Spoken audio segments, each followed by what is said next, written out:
Comme beaucoup d'entre vous, je suis convaincu que le processus d'effondrement de notre civilisation industrielle, pétrolière, globalisée est en cours. Pour nous, occidentaux, habitués à avoir le ventre plein et au confort de nos nids douillets, la chute peut être brutale. Face à ce risque, j'ai choisi d'agir. Pour moi, pour mes proches, pour ne pas faire partie du problème, mais de la solution. Et si on s'y mettait ensemble ?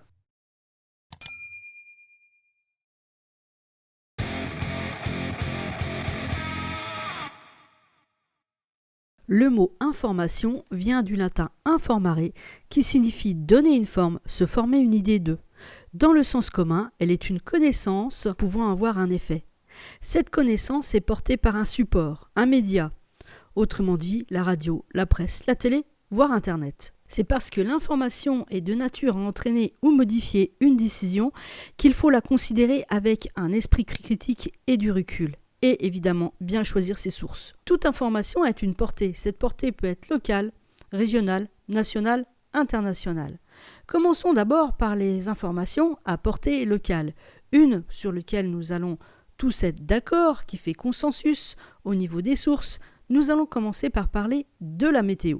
La carte des survivants dans le Nord. Oh, ils sont tous morts, les pauvres ch'tibiloutes. Connaître la météo nous permet d'anticiper les tempêtes, par exemple, comme ce fut le cas de la semaine dernière. En France, la météo est délivrée par l'organisme Météo France, qui est un organisme public. Quel que soit le JT que l'on regarde, la source principale de la météo en France, ça va être Météo France, à moins que vous ayez vous-même des compétences en météorologie. Pour ce qui est de la presse quotidienne régionale, moi ici j'habite en Picardie, donc le titre c'est l'Union.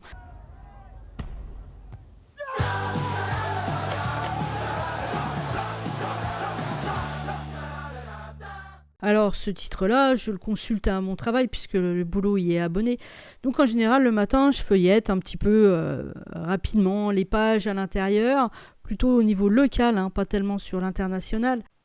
En France, toute cette presse est dirigée par 6 grands groupes. Pour la presse quotidienne nationale, je ne trouve mon compte dans aucun des quotidiens, ni même dans les versions numériques. De temps en temps, je vais acheter comme tout le monde le Canard enchaîné parce que la une me fait marrer. Tous les grands médias s'abreuvent à l'agence France Presse.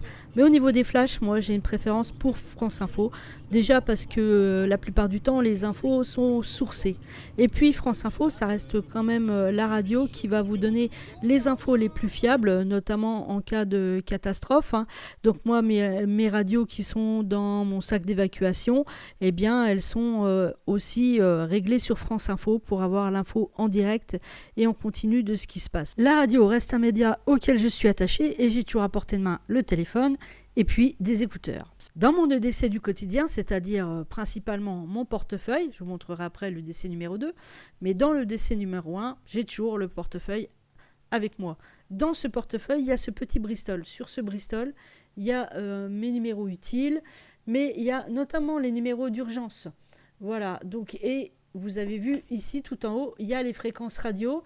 J'ai mis France Info et France Inter, parce qu'en cas de catastrophe, je sais que c'est là que je vais pouvoir trouver l'information, risque chimique ou autre, de ce qui se passe en temps réel. Le DC numéro 2, c'est ma petite pochette Max P, avec mes petites loupiottes et tout.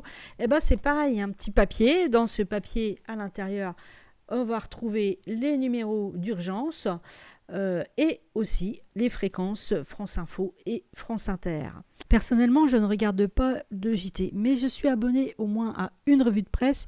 Cette revue de presse, un certain nombre d'entre vous la connaissent. Il s'agit des dernières nouvelles de l'effondrement.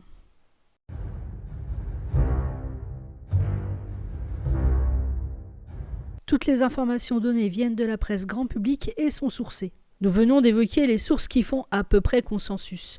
Maintenant, nous avons des décisions à prendre en tant qu'individus qui ont des conséquences lourdes. Doit-on ou non se faire vacciner, par exemple ? Et là, maintenant, il va nous falloir de l'esprit critique. Pour cela, il faut s'assurer de qui parle, au nom de qui, au nom de quoi, quelles sont les sources, d'où viennent les chiffres. Et quand on a le temps, aller revérifier tout ça. Ou sinon, il faut s'en remettre à des médias en lesquels on a confiance. Et c'est là qu'il va y avoir des grandes divergences entre nous. Pour ma part, ce qui va m'aider à construire mon cadre d'analyse, aujourd'hui, en 2021, ce sont des médias alternatifs. J'en ai sélectionné 3 à vous présenter ici et je vais vous expliquer pourquoi je les ai choisis.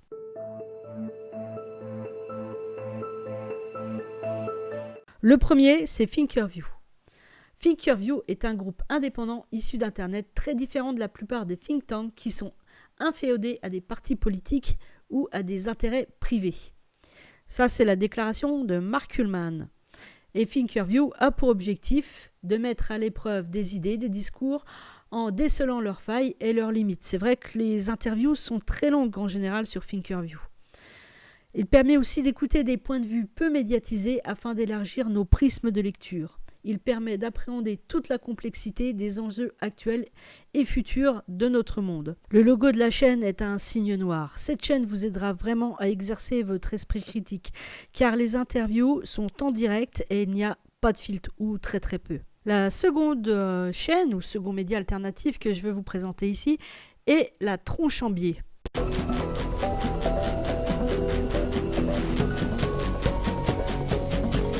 La Tronche en Biais, c'est une chaîne orientée sciences et zététique. Je vais vous lire le descriptif de la chaîne. Nous vous proposons de découvrir les biais cognitifs qui tordent notre belle rationalité et nous conduisent à des erreurs prévisibles. À l'heure des fake news, des bulles de filtre et de massification de l'information, savoir distinguer le vrai du faux devient une vraie compétence et cela nécessite de la méthode. Cette méthode de recherche systématique de l'erreur, d'humilité épistémique, c'est la science. La bonne nouvelle, c'est que c'est passionnant. Sur la Tronche en Biais, on y trouve aussi des lives. Les émissions sont animées par Thomas Durand, alias Un Serment d'Axe, qui reste un débatteur fortement impressionnant. Enfin, mon troisième média est peut-être le média le plus controversé de tous, puisqu'il est quand même orienté plutôt à gauche. Il est animé par Denis Robert, qui est un journaliste d'investigation, celui qui avait lancé l'affaire Clearstream. Denis Robert, bonjour. Bonjour. Et ce média, il vient de le mettre en route, il a à peine 1 an, il s'appelle Blast.